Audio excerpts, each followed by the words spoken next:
వాగర్థావివ సంపృక్తౌ వాగర్థ ప్రతిపత్తయే జగతః పితరౌ వందే పార్వతీ పరమేశ్వరౌ. నమో భగవతే తుభ్యం వాసుదేవాయ ధీమహి ప్రద్యుమ్నాయ అనిరుద్ధాయ నమః సంకర్షణాయ చ. నమో మహద్భ్యో ఋషిభ్యో గురుభ్యో నమః. జ్ఞాత్వాస్య సర్వస్య చ హృద్యవస్థితః. సర్వుల హృదయంలో ఉండేటువంటి పరమాత్మ ధ్రువుని యొక్క సంకల్పాన్ని, అతని యొక్క ఆవేదనని అర్థం చేసుకుని కృతాంజలిం బ్రహ్మమయేన కంబున పస్పర్శబాలం కృపయా కపోలే. దయతో చేతులు దోజిలించి నిలబడినటువంటి ఆ బాలుడైన ధ్రువుని యొక్క కపోలము అనగా బుగ్గలకు శంఖాన్ని తగిలించాడు. ఆ తగిలించిన వెంటనే సవై తదైవ ప్రతిపజ్యతాం గిరం దైవీం పరిజ్ఞాత పరాత్మ నిర్ణయ. ఈ శంఖ స్పర్శ వల్ల అతడి లోపల నుంచి ఒక పలుకు వచ్చింది. అది ఎలాంటి పలుకు అంటే దైవీం గిరం అన్నారు. దివ్యమైన వాక్కుట.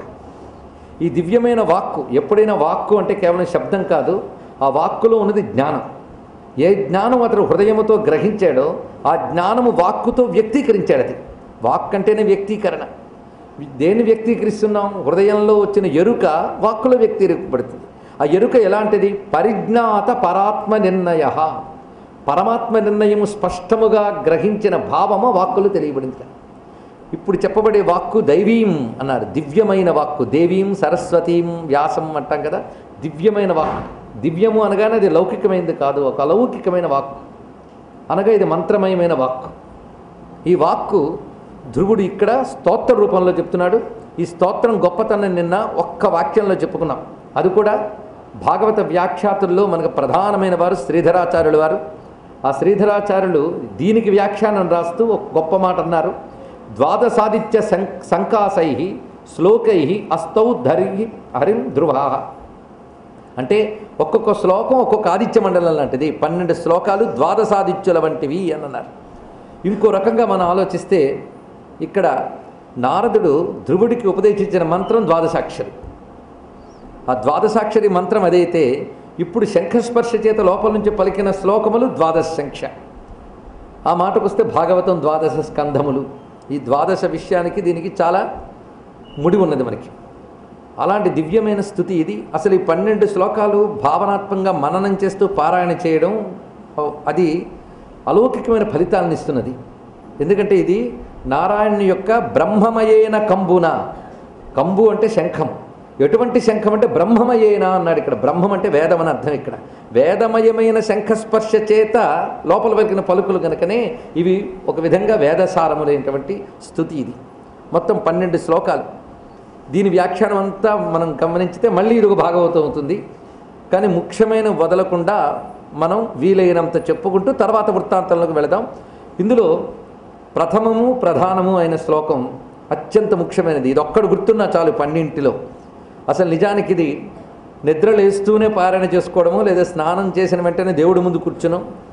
ముహూర్తం ఏంటండి? ఎప్పుడైనా సరే ఎక్కడైనా సరే స్తుతి చేసుకోవలసిన గొప్ప శ్లోకం ఇది. ఈ శ్లోకాన్ని కనుక మనం ఒక్కసారి మనసారా అనుకుంటే అసలు మన నుంచి వ్యక్తీకరింపబడ్డ సర్వశక్తులు శుద్ధమవుతాయి, అందులో సందేహం లేదు. అలాంటి గొప్ప శ్లోకం మొదటిది. యోంత ప్రవిశ్య మమ వాచమిమాం ప్రసుప్తాం సంజీవయత్యఖిల శక్తిధర స్వధామ్నా అన్యాంశ్చ హస్తచరణ శ్రవణత్వగాదీన్ ప్రాణాన్ నమో భగవతే పురుషాయ తుభ్యం. ఇందులో మంత్ర విశేషంలా నమో భగవతే రెండో ఉన్నది. ఇంకోటి పురుషాయ, పురుషునకు నమస్కారము. ఆ పురుషుడెవడు? వాసుదేవాయ. ఇప్పుడు నమో భగవతే వాసుదేవాయ కనబడుతున్నది. పురుష అనే శబ్దానికి 2 అర్థములు ప్రధానంగా. పూర్ణత్వాత్ పురుష, పరిపూర్ణుడు. పరిపూర్ణుడు ఎవరు? ఆ పరమాత్మ యొక్కడే పరిపూర్ణుడు కనుక ఆయనకు. ఆ పరిపూర్ణుడైన పరమాత్మ అనుప్రవిష్ట, అందరిలో ప్రవేశించి ఉన్నాడు. నిన్న మనం చతుశ్లోకిలో చెప్పుకున్నాం. ఎలా ప్రవేశించున్నాడో చూపిస్తున్నాం. యహ అంతఃప్రవిశ్య అది చెప్పారు. అంతః ప్రవిశ్య, లోపలికి ప్రవేశించేట ఆయన. ఈ ప్రవేశించిన ఎలా అంటే వస్తువు తయారు చేసి దానిలో దూరడం లాంటిది కాదు అని మనం నిన్న చెప్పుకున్నాం. మట్టే కుండలో ప్రవేశించిందంటే కుండ తయారీకి మట్టి వెళ్ళి కూర్చోలేదు. అదేవిధంగా ఒక పత్తి వస్త్రములో ప్రవేశించింది. పత్తి అంటే కాటన్. అది వస్త్రంలో ప్రవేశించింది అంటే అర్థం వస్త్రం తయారయ్యాక పత్తి వెళ్ళి కూర్చుందా? పత్తే వస్త్రముగా విస్తరించినది. అదేవిధంగా ఇక్కడ ఇది ఓతప్రోతం అనొచ్చు దీన్ని. ఈ విధంగా అంతఃప్రవిశ్య మన లోపల ప్రవేశించాడు. ఎవరు ప్రవేశించిన వాడు? పరిపూర్ణుడైన పురుషుడు. ప్రవేశించాక మళ్ళీ పురుష అన్నారు. ఎందుకంటే ప్రవేశించింది పురం, శరీర పురం. ఈ పురమునందు ఆయన ప్రవేశించడం చేతనే ఇది చేతనత్వం పొందింది. కనుక దీనికి చేతనత్వం కలిగించినటువంటి చైతన్యం ఆయన. కనుక చేతన అంటే కదలిక, కదలిక మూలమైన చైతన్యం అతడు.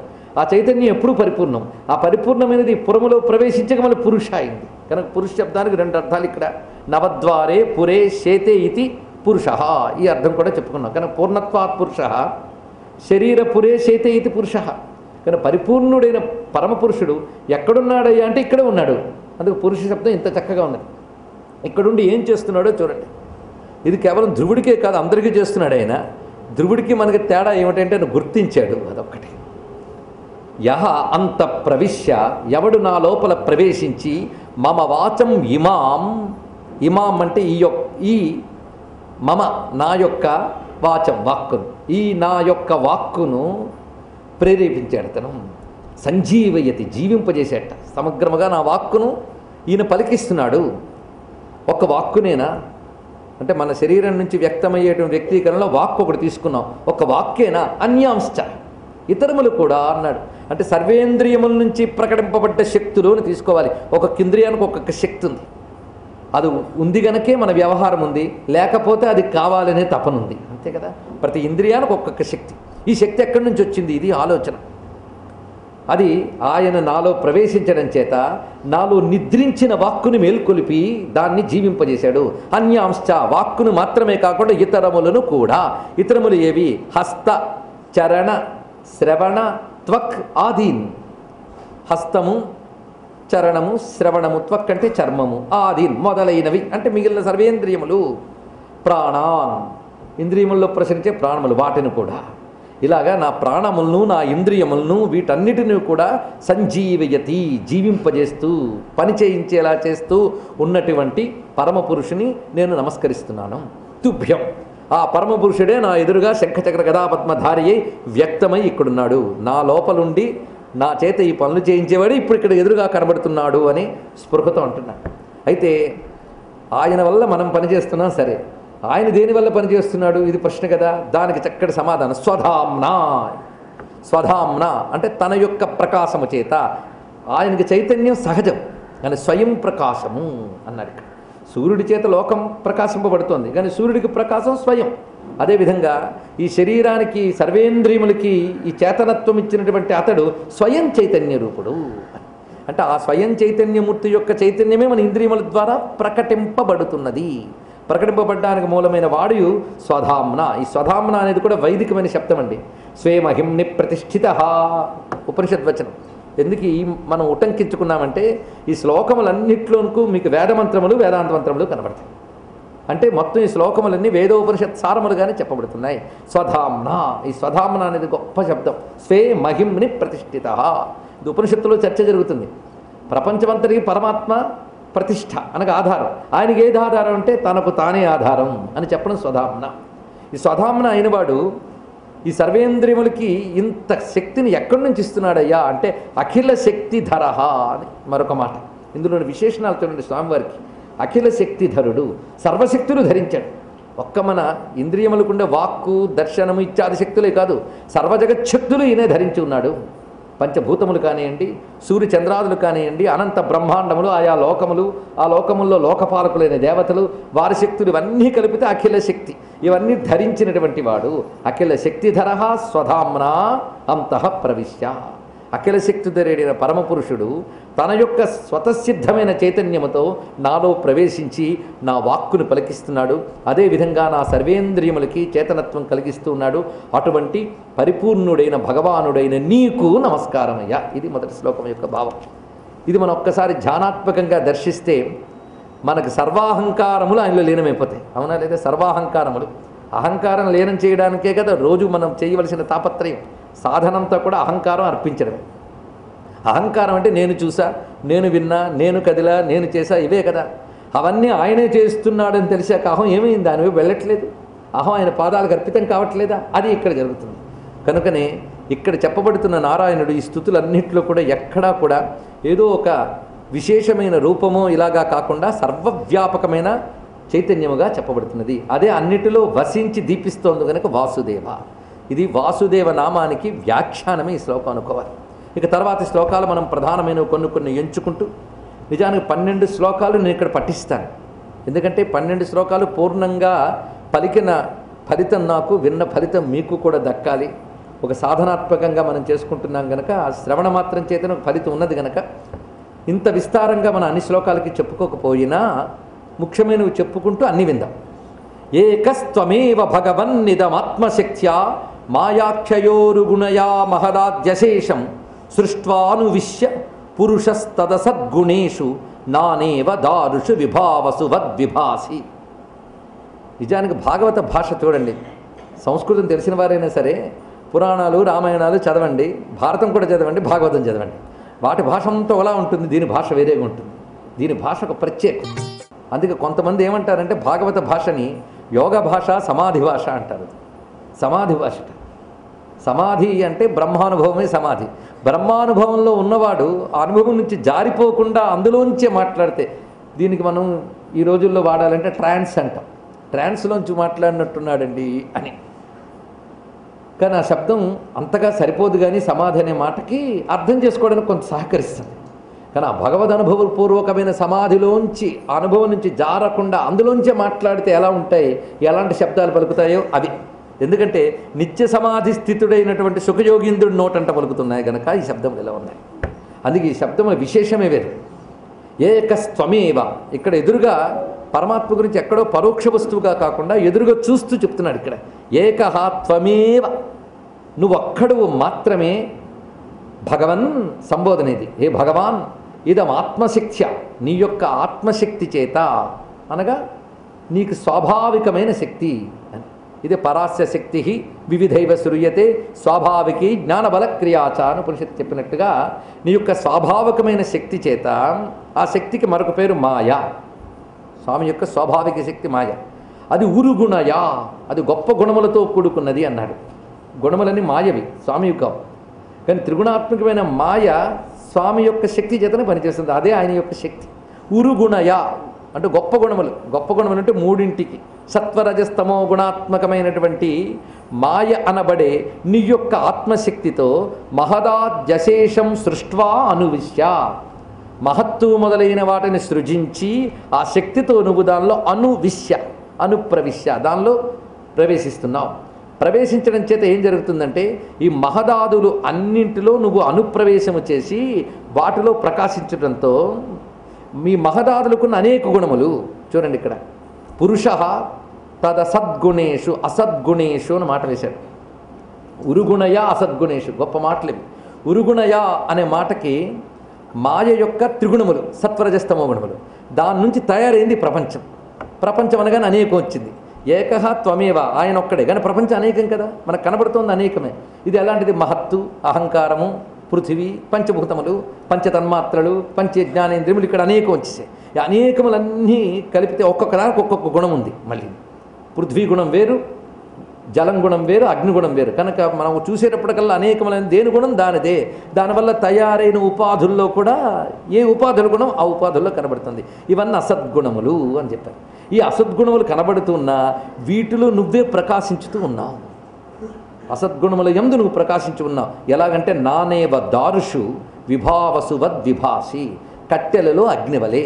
ఉపమానం చక్కగా చెప్పాడు. కట్టెలు గోలుడు, వాటన్నిటిలో దాగి ఉన్న అగ్ని మాత్రం ఒక్కటే. మీరు ఎన్ని రకాల కట్టెల ఆకారాన్ని మథనం చేయండి, అగ్ని ఒకేలా ఉంటుంది. అంటే అగ్ని కొత్తగా ఎక్కడి నుంచి వచ్చింది? అందువల్ల దారువునందు వన్నివలే తిలలయందు తైలము వలే అని రామానుజాచార్యుల వారు కూడా ఇదే భావాన్ని మనకి వ్యక్తం చేశారు. తిలల్లో తైలం సహజంగా ఉంది, అనుప్రవిశ్య, బయటకు కనబడట్లేదు. అలాగే దారువుల్లో అగ్ని కూడా సహజంగానే ఉన్నది. అలాగా దారువులకు నానాత్వం ఉంది, కానీ అందులో అగ్ని ఏకత్వమే కదా. అలాగే భిన్న భిన్నములుగా కనబడుతున్న ఈ జగత్తు యందు ఏకముగా అనుప్రవేశించి వ్యాపించినటువంటి వాడు నువ్వు. అందువల్లనే భిన్న భిన్నమైన ఉపాధులకి భిన్నమైన ప్రకృతి గుణాలకు కూడా శక్తి వస్తున్నది దానివల్లనే. అది లేనప్పుడు వేటికి శక్తి వ్యక్తీకరణ లేదు. త్వద్దత్తయా వయునయేదమచష్ట విశ్వం సుప్త ప్రబుద్ధ ఇవ నాథ భవత్ ప్రపన్న తస్యాపవర్గ్య శరణం తవ పాదమూలం విస్మర్యతే కృతవిదా కథమార్తబంధో. ఈ 3వ శ్లోకంలో చెప్తున్నంటే, స్వామి నిన్ను స్మరించిన వాడు ధన్యుడు, మరి స్మరించకపోతే ఏమైందండి? పెద్ద నష్టం. అదే పెద్ద నష్టం అన్నాడు. భగవాన్ని స్మరించకపోవడం మహతి వినష్టి.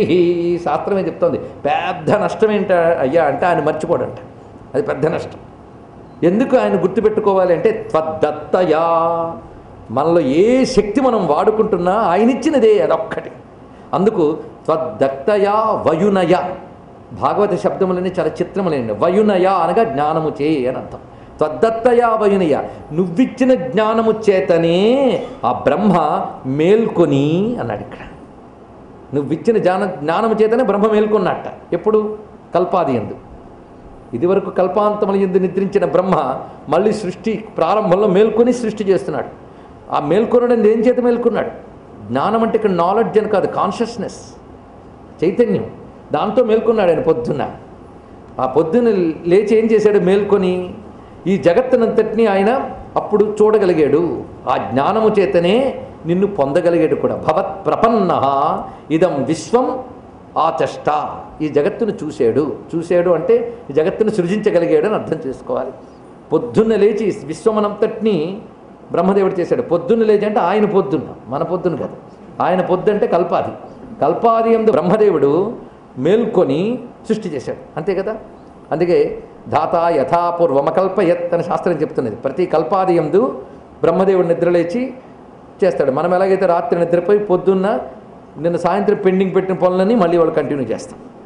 అలాగే ఇదివరకు కల్పాల్లో ఏ ఏ కర్మవాసనలతో జీవులు లీనమైపోయారో మళ్ళీ ఆ జీవుల్ని అదే కర్మవాసనలతో వాళ్ళకి తగ్గ ఉపాధులతో సృజింపజేయడం అనే పని మళ్ళీ పొద్దున పెట్టుకున్నాడు.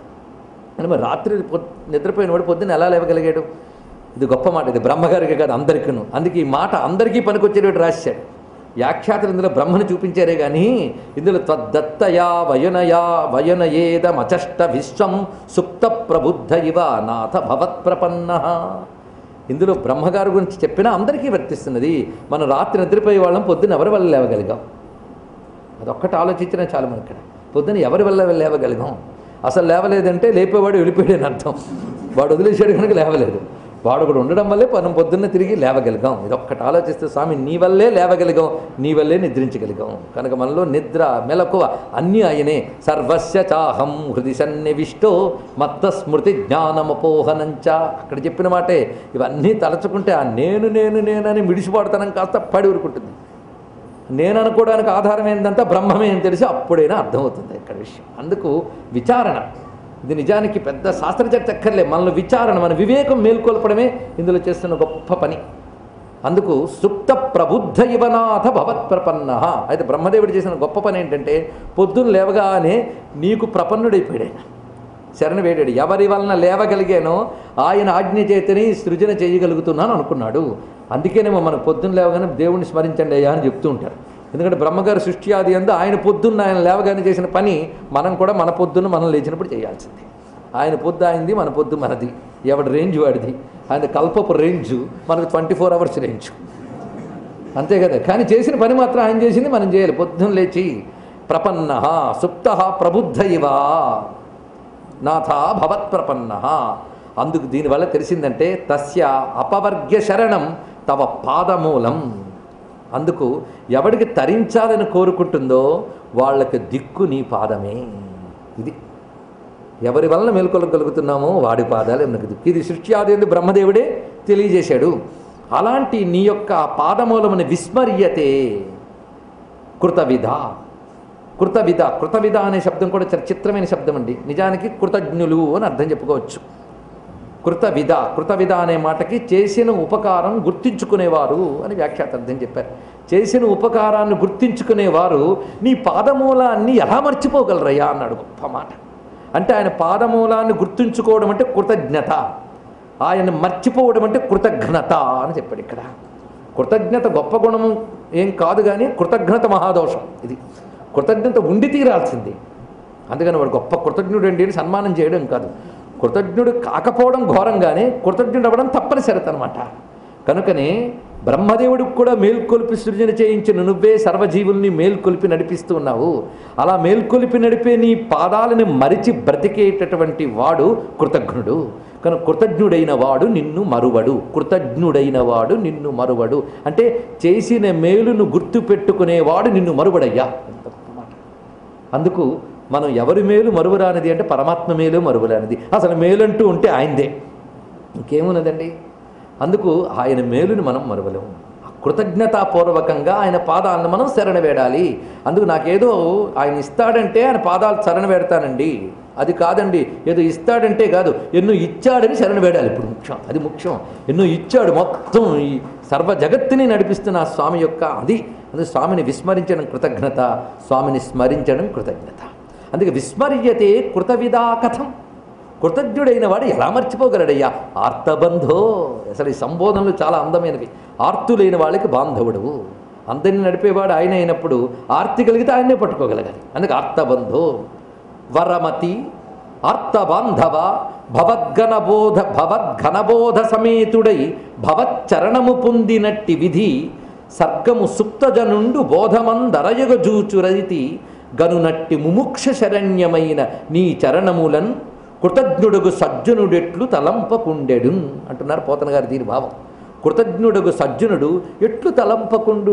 ఎంత అందమైన అనువాదం చేశారు చూడండి. అది యథాగా ఆ స్ఫూర్తి అలాగే తీసుకుని ముముక్ష శరణ్యమైన నీ చరణము. మోక్షం పొందాలనుకున్న వాళ్ళకు కూడా దిక్కైన నీ పాదములను వాళ్ళు ఎలాగో నీ పాదాలను శరణ పెడతారు. కానీ ప్రతివాడు కూడా కృతజ్ఞుడైన వాడు మాత్రం నీ పాదాలని స్మరించకుండా ఎలా ఉండగలడయ్యా. అరణంలోనే స్మరించి తీరాలి అనే భావం చూపిస్తున్నారు.